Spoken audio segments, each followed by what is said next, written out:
Hello students, welcome to my channel. Solve करते हैं concept of physics के rotational dynamics chapter से subjective exercise का question number 58। Suppose the platform with the kid in the previous problem is rotating in anti clockwise direction at an angular speed omega. The kid starts walking along the rim with a speed v relative to the platform, also in the anti-clockwise direction. Find the new angular speed of the platform. Situation ये है कि previous problem में जो platform plus boy वाला system था, ये anti clockwise sense में rotate कर रहा है विद एंगुलर वेलोसिटी ओमेगा. उसके बाद ये जो बॉय है, ये सरकमफेरेंस पर वॉक करना स्टार्ट करता है with speed v relative to the platform. तो अगर ये इस डायरेक्शन में v स्पीड से वॉक करना चालू करता है एंटी क्लॉकवाइज सेंस में, तो ये अपने पैरों से डिस्क को पीछे की तरफ धकेलेगा.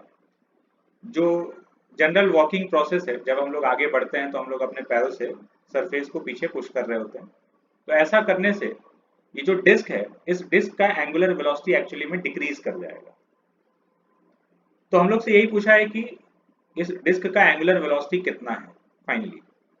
तो हम लोग मान लिए ये ओमेगा डैश है. ये बॉय v स्पीड से वॉक कर रहा है और ये v जो है ये रिलेटिव टू प्लेटफॉर्म है. रिलेटिव टू प्लेटफॉर्म मतलब प्लेटफॉर्म के जिस पॉइंट पर खड़ा है वो उस पॉइंट के रेस्पेक्ट में इसका स्पीड v है. तो हम लोग जब एंगुलर मोमेंटम लिखेंगे इसका, तो हम लोग को एक्चुअल स्पीड का जरूरत पड़ेगा कि विद रेस्पेक्ट टू ग्राउंड कितना है. ये जो पूरा क्वेश्चन है, ये सिस्टम एंगुलर मोमेंटम कंजर्वेशन से सॉल्व होगा. इस सिस्टम पर कोई भी एक्सटर्नल टॉर्क नहीं है. जो भी है वो इंटरनल फोर्सेस एक्ट कर रहा है एक दूसरे पर. तो एक्सटर्नल टॉर्क नहीं है, तो ये सिस्टम का जो एंगुलर मोमेंटम है वो कंजर्व रहेगा. तो यही कंसेप्ट हम लोग इसमें अप्लाई करने वाले हैं. तो उसके पहले हम लोग इसका तैयारी कर लेते हैं. तो ये जो बॉय वॉक कर रहा है v स्पीड से रिलेटिव टू प्लेटफॉर्म, इसका ग्राउंड के रेस्पेक्ट में क्या होगा ये देखते हैं. तो रिलेटिव का फॉर्मूला हम लोग लिखे, velocity of child with respect to platform. c stands for child, p for platform. So velocity of child with respect to platform is equal to velocity of child minus velocity of platform. तो velocity of child अगर चाहिए तो velocity of child with respect to platform plus velocity of platform हो जाएगा. vcp velocity of child with respect to platform का value v है, plus velocity of platform. velocity of platform मतलब जिस point पर बॉय खड़ा है, जिस पॉइंट पर चाइल्ड खड़ा है प्लेटफॉर्म के, उस पॉइंट का वेलोसिटी. तो इस पॉइंट का वेलोसिटी कितना है, ओमेगा डैश इंटू आर. वो भी सेम ही डायरेक्शन में है जिधर v है. तो इसका वेलोसिटी, इसका वैल्यू हो गया ओमेगा डैश इंटू आर. तो चाइल्ड का या बॉय का एक्चुअल वेलोसिटी ग्राउंड के रिस्पेक्ट में v plus omega dash R हो गया. इसको हम लोग ऐसे भी देख सकते हैं कि v से ये चाइल्ड आगे जा रहा है और जिस पॉइंट पर ये खड़ा है वो पॉइंट ओमेगा डैश आर से आगे की तरफ जा रहा है. तो इसका नेट वेलोसिटी कितना हो गया, v plus omega dash R. ठीक है. अब सिस्टम पर एक्सटर्नल टॉर्क 0 है, तो हम लोग एंगुलर मोमेंटम कंजर्व कर रहे हैं.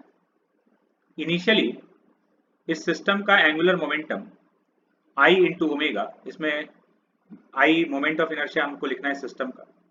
तो ये कैपिटल I जो है ये प्लेटफॉर्म का मोमेंट ऑफ इनर्शिया है और ये चाइल्ड r डिस्टेंस पर है, तो इसका मोमेंट ऑफ इनर्शिया हो गया mr स्क्वायर.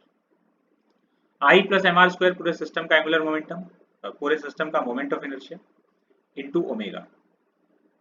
ये हो गया initial angular momentum equal to final angular momentum. Final angular momentum में ये हो गया बॉल का एंगुलर मोमेंटम. बॉल एक पार्टिकल की तरह हो गया. इसका वेलोसिटी इधर है v plus omega dash R और ये परपेंडिकुलर डिस्टेंस r है, तो ये m into we plus omega dash R into R. और जो प्लेटफॉर्म है ये एक रिजिड बॉडी है, इसका हो जाएगा i इंटू ओमेगा डैश. तो ये final angular momentum of the system. तो यहां से इसको सॉल्व कर लेंगे. तो ओमेगा डैश का वैल्यू आ गया omega minus M V R upon M R square plus आई.